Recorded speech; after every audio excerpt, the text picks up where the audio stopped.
আসসালামু আলাইকুম, সবাই কেমন আছেন? আজকে আপনাদের জন্য লইট্টা মাছের রসা ভুনা রেসিপি নিয়ে আসলাম। তো চিটাগাং অঞ্চলের মানুষরা এই মাছটাকে খুব ভালো করেই চেনে। তো যাই হোক, আমি মাছটাকে ভালো করে কেটে ধুয়ে পানি ঝরিয়ে রেখেছি। তো পাশাপাশি আমি কড়াইয়ে তেল দিয়েছি। তেলে পেঁয়াজটা একটু নরম করে ভেজে নিয়েছি। তারপর একটি বাটিতে রসুন বাটা, হলুদ গুঁড়া, মরিচ গুঁড়া দিয়ে মশলাটা মিক্স করে ঢেলে দিয়েছি। আমি মশলাটাকে একটু ভালো করে কষিয়ে নেব, সাথে লবণও দিয়েছি। তো মাছটি আমি এখন এখানে দিয়ে দেব। মাছটি ভালো করে মিক্স করে নেব। আসলে এই মাছ রান্নাটাতে বেশি মশলা দিলে খেতে ভালো লাগে না। যার যেমন পছন্দ, আমার একটু হালকা মশলায় এই মাছটা রান্না করতে খুব ভালো লাগে। তাই বেশি কোনো মশলা না, একটু পেঁয়াজ কুচি, রসুন বাটা, হলুদ গুঁড়ি, মরিচ গুঁড়ো আর লবণ, স্বাদ মতো লবণ দিয়ে আমি ভালো করে কষিয়ে মাছটি ভালো করে মিক্স করে নেব মশলায়। তো ভালো করে কষানো আমার হয়ে গেলে তো আমি এখানে পরিমাণ মতো অল্প একটু পানি দিব। বেশি পানি আমি দিব না, কেননা এই মাছটা থেকে কিন্তু প্রচুর পানি ওঠে। আর আপনারা চেষ্টা করবেন একটা ছড়ানো পাতিলে রান্না করার জন্য, কেননা এই মাছটি ভেঙে যাওয়ার সম্ভাবনা থাকে। তাই এরকম ছড়ানো একটা পাতিলে রান্না করবেন।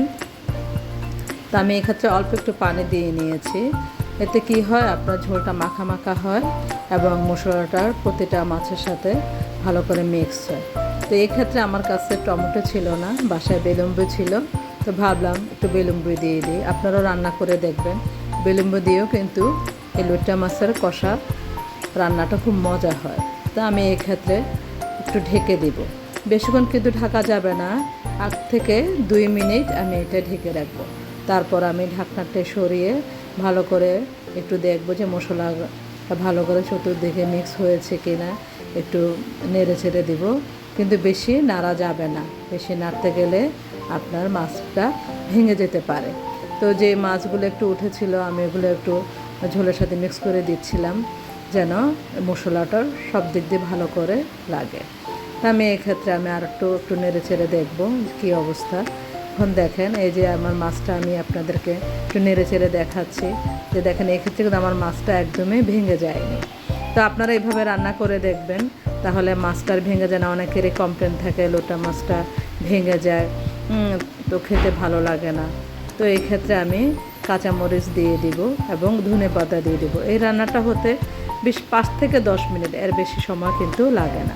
তো ধনেপাতা দিয়ে আমি আর বেশিক্ষণ রাখবো না। তো আমাকে যারা সাপোর্ট করেন, আমাকে যারা ভালোবাসেন, প্লিজ আমার পাশে থাকুন, আমাকে সাপোর্ট করুন, লাইক করুন, কমেন্ট করুন এবং আমার কী করতে হবে আমাকে একটা দিক নির্দেশনা দিবেন। ধন্যবাদ সবাইকে।